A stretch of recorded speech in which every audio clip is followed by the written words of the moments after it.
In a state TV interview, President Putin said Russia is ready to use nuclear weapons, but warned against the US triggering a conflict. Volkov, an ally of Alexei Navalny, has been attacked in Vilnius.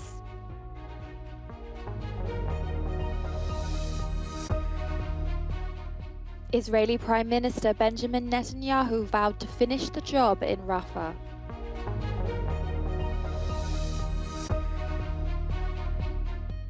Trump and Biden clinch enough delegates for the 2024 presidential nominations.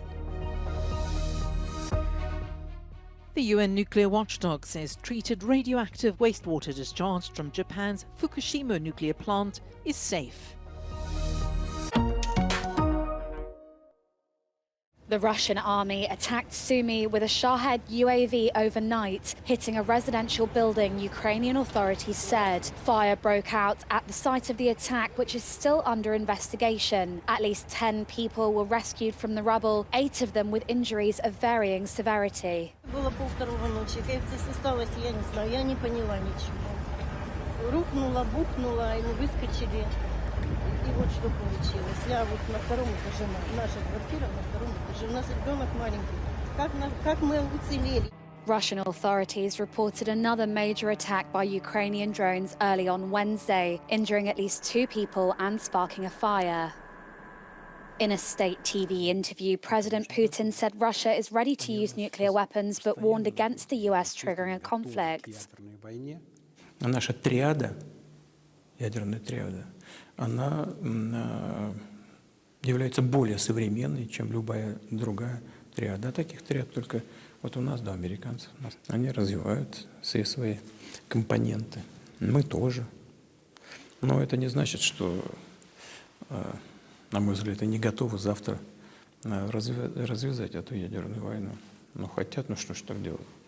Мы готовы. Putin also said US President Biden was a veteran politician who fully understands possible dangers of nuclear escalation. On Monday, Ukraine's Prim Ministry summoned the Vatican's nuncio to Ukraine to express disappointment with the pontiff's recent comments. In an interview with Swiss broadcaster RSI, the Pope suggested that Ukraine should show the courage to raise the white flag and open talks with Russia to end the 2-year conflict. We met the papal ambassador in Kyiv and asked him for his take on Pope Francis' words. Penso che uno degli aspetti di queste parole del Papa sia stato chiarito abbastanza bene, che evidentemente Papa non si riferiva a una resa, e la stessa parola negoziato, che cosa significa? Come ha spiegato Cardinale Parolin, segretario di Stato, significa un invito a tutte le parti, e in più il primo passo del cessate il fuoco per creare le condizioni per un negoziato spetta all'aggressore, alla Russia, ma si potrebbe aggiungere che il concetto stesso del negoziato, quando lo affrontiamo a occhio disarmato, potrebbe suonare ingenuo, viste le esperienze negative degli ultimi anni, anche in questa guerra di aggressione della Russia contro l'Ucraina. E quindi l'invito del Papa è quello di superare le esperienze negative e cercare i modi, che potrebbero essere anche nuovi, cercare un negoziato che sia giusto, che sia rispettoso, che non danneggi, ma che rispetti soprattutto l'Ucraina e le vite umane. But alongside diplomatic efforts, aid provided by the Catholic Church in Ukraine plays a crucial role, as the Apostolic Nuncio explains. Se cominciamo dal Papa, c'è l'ospedale del Papa, Bambin Gesù a Roma, il quale ha accolto oltre 2500, forse anche oltre, bambini ucraini. Non sono soltanto aiuti umanitari, perché sono vari tipi di aiuti, ma anche direttamente il Santo Padre, attraverso il Cardinale Krajewski, oppure le chiese o le Caritas. Il volume degli aiuti, stiamo ancora cercando di capire tutto il volume, perché sono dati molto alti. Giorgio Orlandi for Euronews in Kyiv, Ukraine.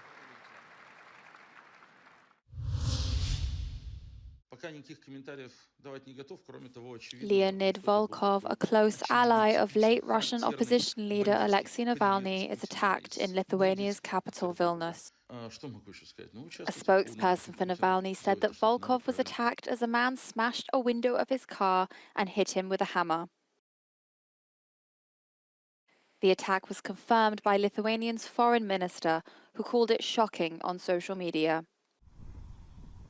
No suspects have currently been identified.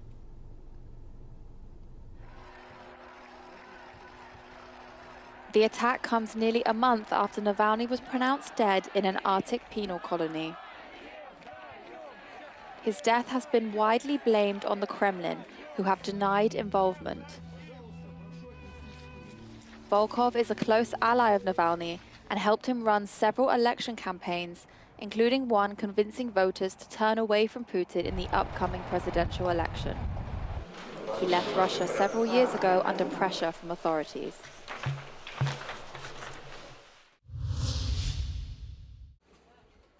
A Lithuanian citizen arrested at the end of December on the border between Lithuania and Belarus has died in a Belarusian prison. Lithuanian authorities only learnt of the death after repeated attempts to contact the detainee.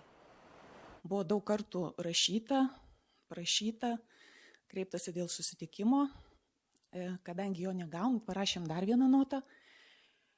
Ir kaip atsakymą į šitą notą gavom skambutį iš Baltarusijos institucijų, kad susitikimo organizuoti nepavyks, kadangi Lietuvos pilietis yra miręs. The Lithuanian government has expressed surprise and outrage at the death of one of their citizens and are demanding explanations from their Belarusian counterparts. Šiandien gavom notą iš Baltarusijos užsienio reikalų ministerijos, kurioje yra patvirtinamas Lietuvos piliečio mirties faktas ir data. Tačiau kol kas daugiau jokios kitos informacijos nesam gavę, todėl yra dar kartą paprašyta pateikti visą informaciją apie šito įvykio aplinkybės. Kokios priežastys yra mirties, kodėl taip įvyko, ar jam buvo suteikta medicinė pagalba, kodėl taip ilgai nebuvo leista susitikti konsului su Lietuvos piliečiu. According to the ambassador, many Lithuanians are detained in Belarus for different reasons. Authorities are often informed by people who have lost track of relatives who have left for Belarus. Israel's Prime Minister Benjamin Netanyahu has vowed to finish the job in Rafah.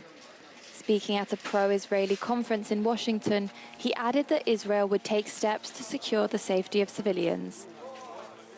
Netanyahu faces increasing international pressure from world leaders who are starting to criticize his military campaign in Gaza. Meanwhile, strikes across Gaza killed at least 10 people overnight, according to local Wafa news agency. About a quarter of Gaza's population is currently on the brink of starvation.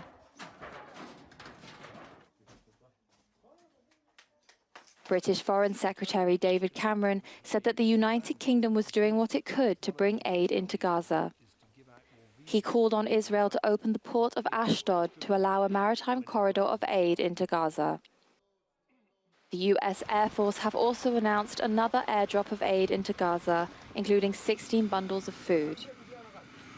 The UN have said Gaza is in desperate need of aid and have called on Israel to allow UN workers visas in order to distribute supplies. Thank you. President Joe Biden and former President Donald Trump clinched their party's presidential nominations on Tuesday with decisive victories in low-profile primaries.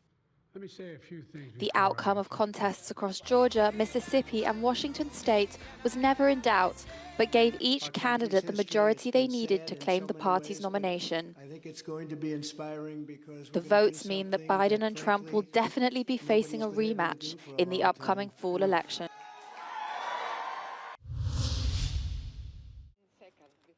The head of the International Atomic Energy Agency has given the green light to continued discharges of treated radioactive wastewater from Japan's Fukushima nuclear plant.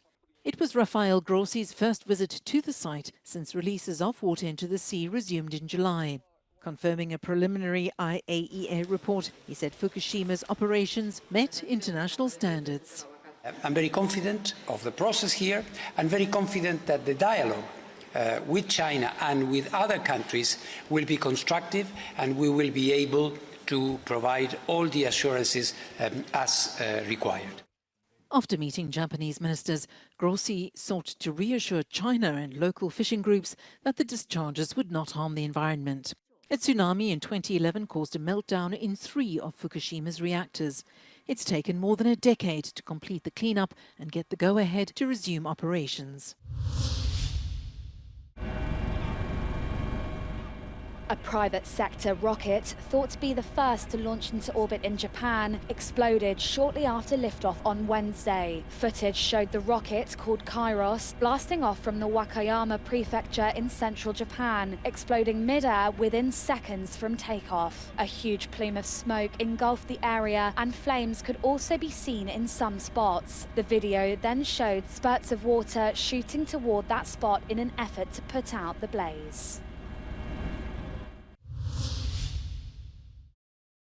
Ahead of the Eurovision Song Contest in May, the Swedish city of Malmö has declared war on rats. Specially trained dogs and ferrets are being used to hunt the rodents. The plan is to send ferrets deep down underground and drive the rats out to waiting dogs.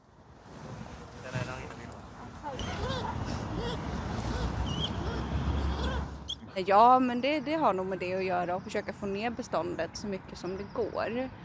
Det är ganska otrevligt när det springer råttor runt omkring, men det är också för alla de som bor här. Residents are expected to benefit from the operation. Ja, men de är ju jätteglada att det görs någonting, för de ser ju råttorna här varje dag. The major rat hunt will take place over the next few weeks. Euronews. The news